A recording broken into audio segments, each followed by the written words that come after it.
Berdasarkan ayat tadi hadirin, Ki Hajar Dewantara telah memberi isyarat dalam dunia pendidikan yang berpilar cipta, rasa, karsa, bermakna bahwa pendidikan bukan hanya sekedar memberikan pengetahuan, tetapi juga mengasah afeksi moral sehingga bermanfaat untuk kepentingan orang banyak.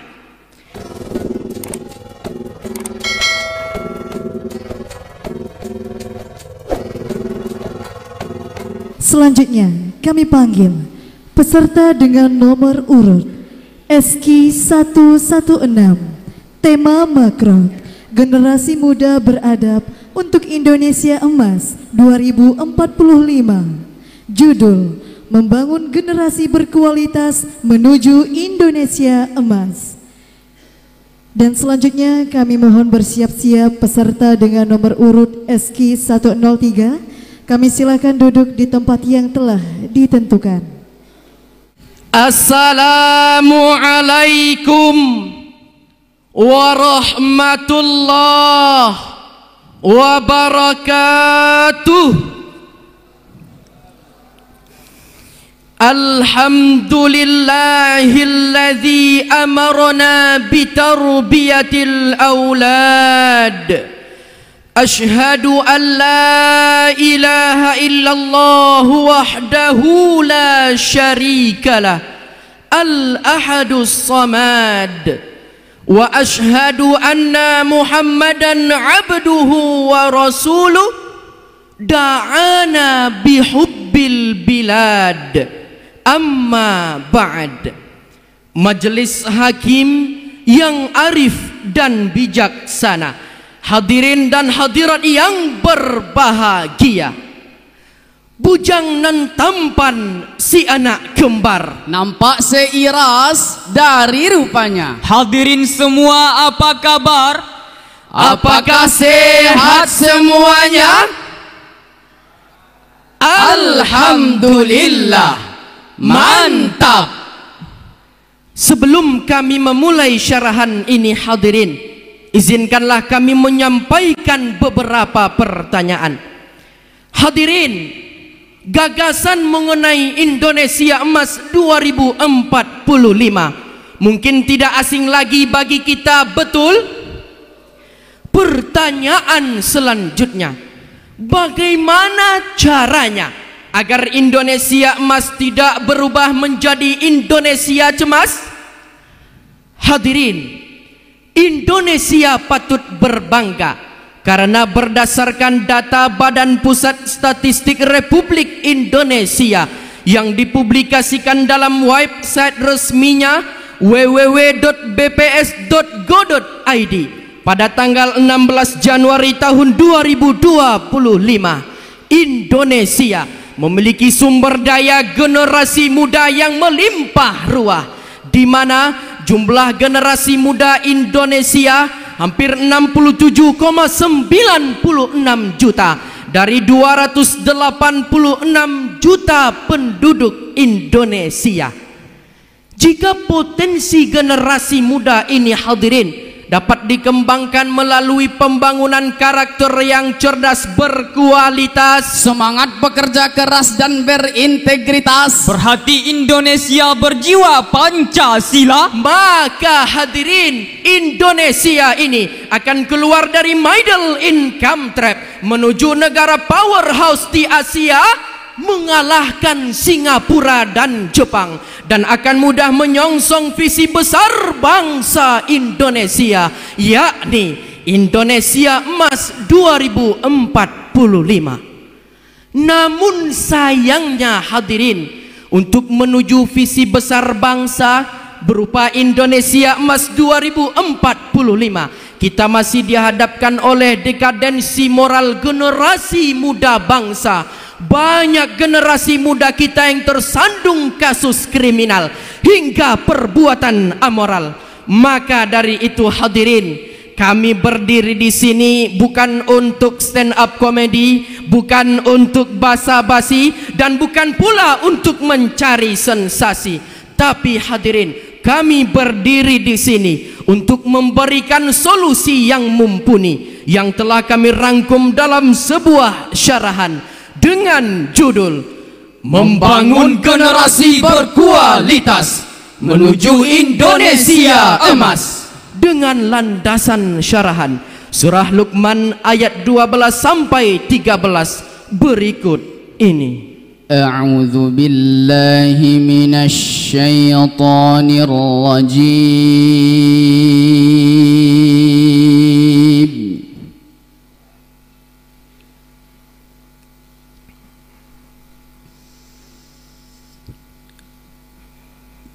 Bismillahirrahmanirrahim.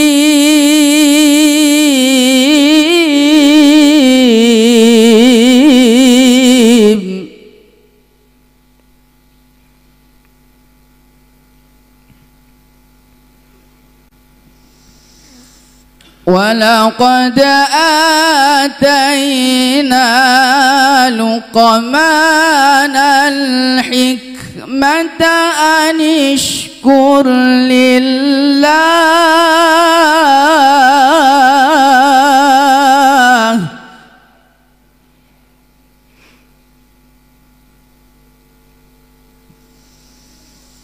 wa man yashkur fa innama yashkuru li nafsihi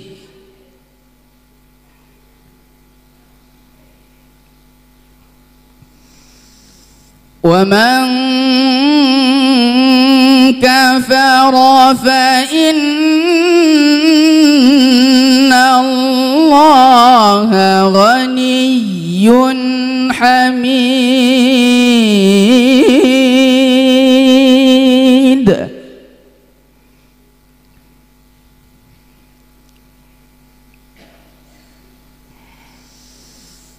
Wa idh qala Luqmanu libnihi wa huwa ya'idhuhu ya bunayya la tushrik billah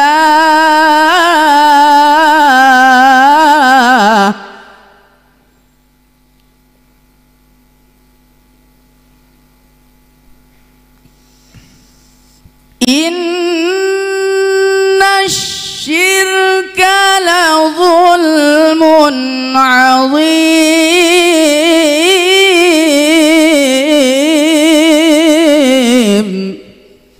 Aku berlindung kepada Allah dari godaan setan yang terkutuk. Dengan nama Allah yang Maha Pengasih lagi Maha Penyayang. Sungguh kami benar-benar telah memberikan hikmah kepada Luqman, yaitu bersyukurlah kepada Allah. Siapa yang bersyukur, sesungguhnya dia bersyukur untuk dirinya sendiri. Siapa yang kufur, tidak bersyukur, sesungguhnya Allah Maha Kaya lagi Maha Terpuji. Ingatlah ketika Luqman berkata kepada anaknya saat dia menasehatinya, "Wahai anakku, janganlah mempersekutukan Allah.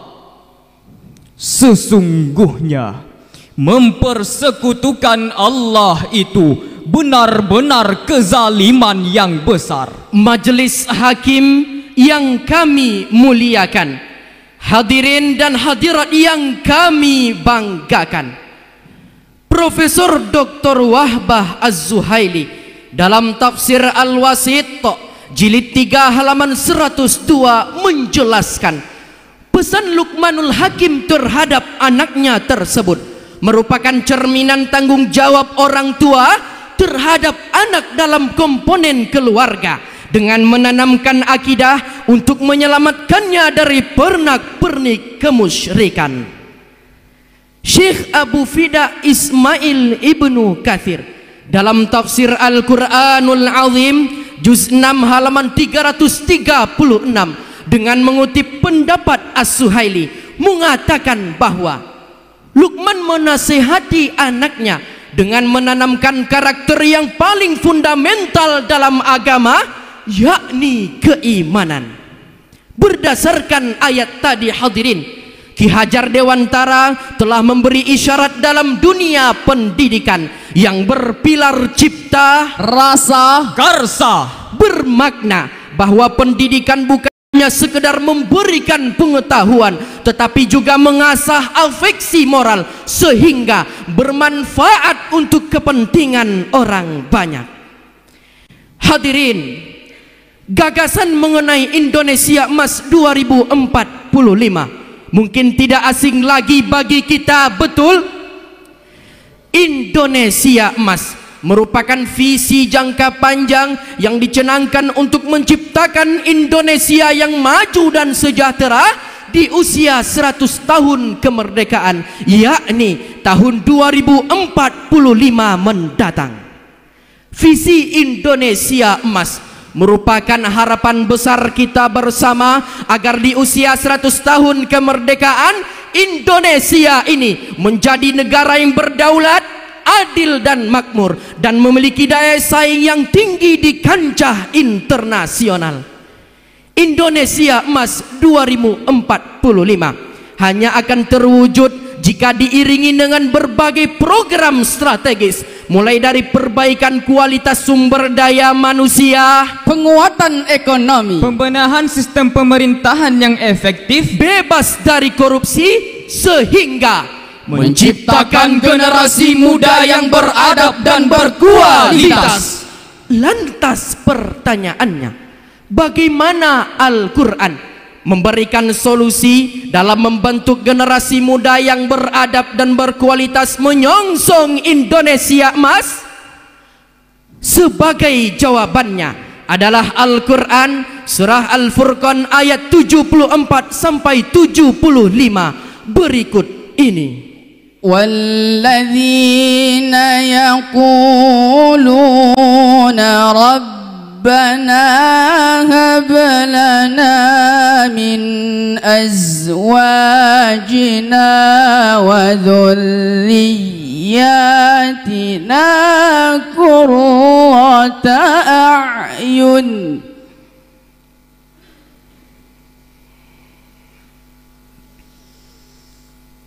ربنا هب لنا من أزواجنا وذرياتنا قرة أعين واجعلنا للمتقين إماما.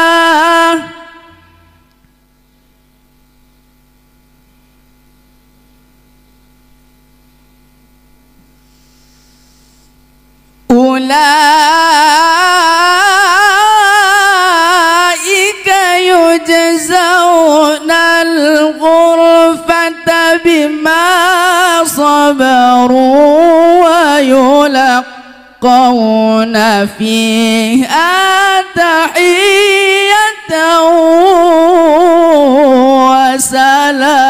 وسلاما.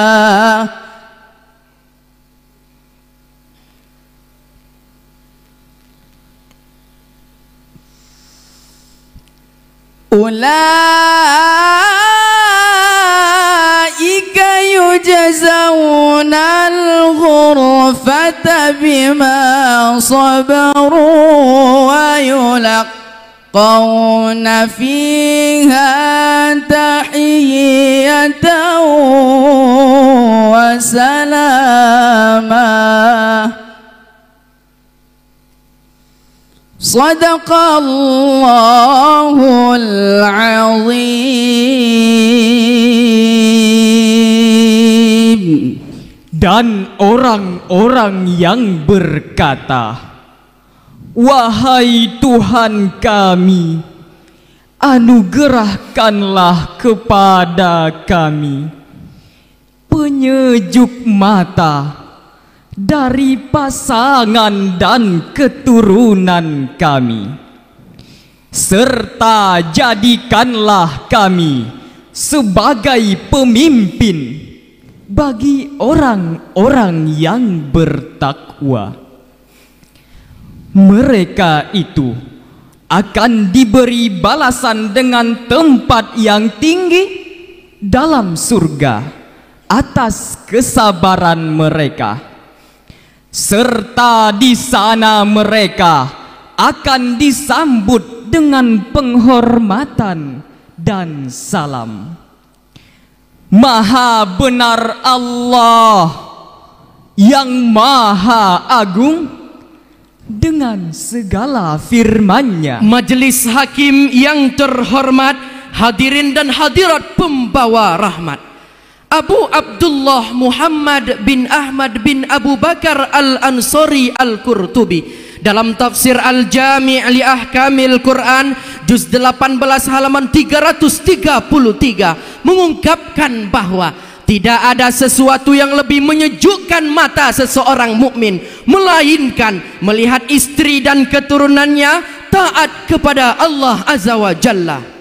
Muqatil bin Sulaiman dalam karyanya Tafsirul Kabir jilid 3 halaman 242 menyebutkan bahwa untuk mendapatkan anak-anak yang berkarakter Islami dibutuhkan usaha, doa, perjuangan kedua orang tua. Ayat tadi merupakan doa agar anak-anak memiliki karakter yang kuat, yakni qurrata a'yun. Rasulullah telah memberikan panduan dan pedoman kepada kita bersama untuk membentuk generasi muda yang beradab dan berkualitas menyongsong Indonesia emas. Seperti disampaikan dalam sebuah hadis dengan sanad Anas bin Malik yang diriwayatkan oleh Imam Ibnu Majah, nomor hadis 3661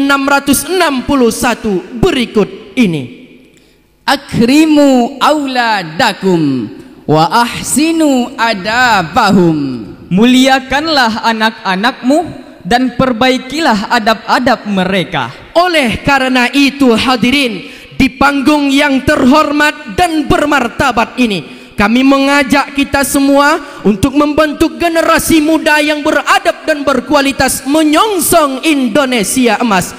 Generasi muda emas yang unggul dan berakhlakul karimah, pandai mempertahankan akidah, santun dan hormat kepada kedua orang tua. Jauh rezeki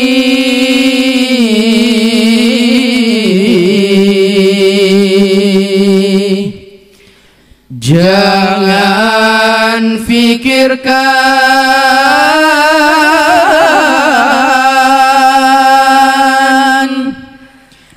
bekerja dan berdoalah kepada Tuhan. Sungguhlah pendidikan karakter jangan diabaikan